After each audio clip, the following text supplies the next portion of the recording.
मेरे प्यारे भारतवासियों, जय हिंद जय भारत।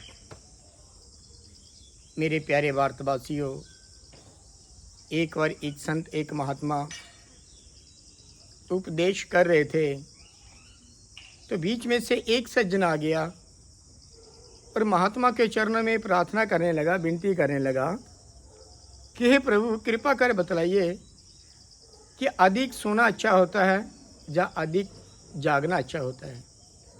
आगे से उस संत ने, उस महात्मा ने मुस्कुराते हुए कहा कि दोनों ही ठीक है। आगे से वो नौजवान सोचने लगा कि अधिक सोना भी अच्छा नहीं होता है, अधिक जागना भी अच्छा नहीं होता है, लेकिन महात्मा ने कह रहा है कि ये दोनों ही बातें ठीक है। अक्सर ये कैसे हो सकता है, क्योंकि ज़्यादा सोना या ज़्यादा जागना सेहत के लिए ठीक नहीं है, लेकिन महात्मा जी ने कह रहे हैं कि ये ठीक है। फिर महात्मा के चरणों में प्रार्थना करने लगे, विनती करने लगे कि हे प्रभु, जरा इसका स्पष्टीकरण करके बतलाइए कि ये दोनों बातें किस प्रकार से ठीक हैं। आगे से उस महात्मा ने, उस संत ने फरमाया कि अगर कोई दुष्ट इंसान है, साकत है, पापी इंसान है, अगर वो ज़्यादा सोया रहता है वो ठीक है, क्योंकि जब तक वो सोया रहेगा वो अधर्म के कार्य नहीं करेगा। इसी प्रकार से जो संत है, जो महात्मा है, अगर वो ज़्यादा जागेगा, अधिक जागेगा, तो वो धर्म के कार्य करेगा, दूसरों को परोपकार करेगा, दूसरों की भले की कामना करेगा, हर एक इंसान की वो जो मनोकामना वो प्रार्थना करेगा, ईश्वर के आगे प्रार्थना के करेगा कि इन सज्जनों के हर मनोकामना पूर्ण करना, इनकी सेहत ठीक रहे, ये तंदुरुस्त रहे, इनके चेहरे के ऊपर मुस्कान रहे।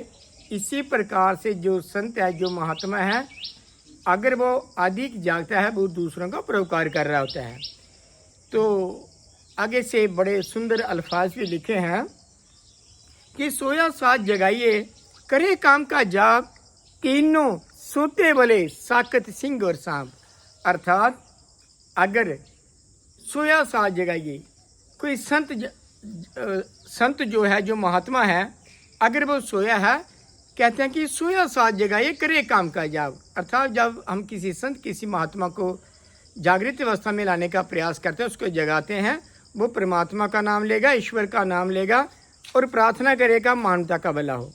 सोया साथ जगाइए, करे काम का जाग, तीनों सोते वाले साकत सिंह और सांप।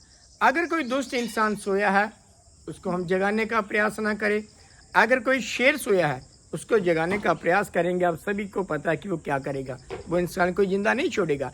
इसी प्रकार से कहते हैं कि अगर सांप सोया हुआ है उसको भी हम जगाने का प्रयास ना करें, क्योंकि जिसने भी इंसान ने उस सांप को जगाने का प्रयास किया उसको वो डस लेगा। इसी प्रकार से कहते हैं कि सोया साथ जगाइए, करे काम का जाग, तीनों सोते वाले साकत और सिंह साहब। अर्थात जो संत है, जो महात्मा है, वो मानवता का भला करते हैं। इसी प्रकार से एक ऐसा प्रसंग आता है, कहते हैं कि समय के मुताबिक एक बार गुरु नानक देव महाराज को किसी ने अपने घर में, एक संत ने, एक महात्मा ने अपने घर में बुलाया, उनकी सेवा की और उनको आशीर्वाद दिया कि आप उजड़ जाओ, बिखर जाओ। और एक असंत के घर में गए, उनको आशीर्वाद दे दिया कि आप बसते रहो। तो बड़ा अजीबोगरीब ये आशीर्वाद लगा। और किसी सज्जन ने पूछ लिया कि गुरु नानक महाराज, एक जो संत है, जो महात्मा है, आपने उनको आशीर्वाद दे दिया कि आप बिखर जाओ, उजड़ जाओ, और जो असंत है, बुरा इंसान है, उसको कहा कि आप जहीं पे बसते रहो, उसका कारण क्या है, उसका रहस्य क्या है।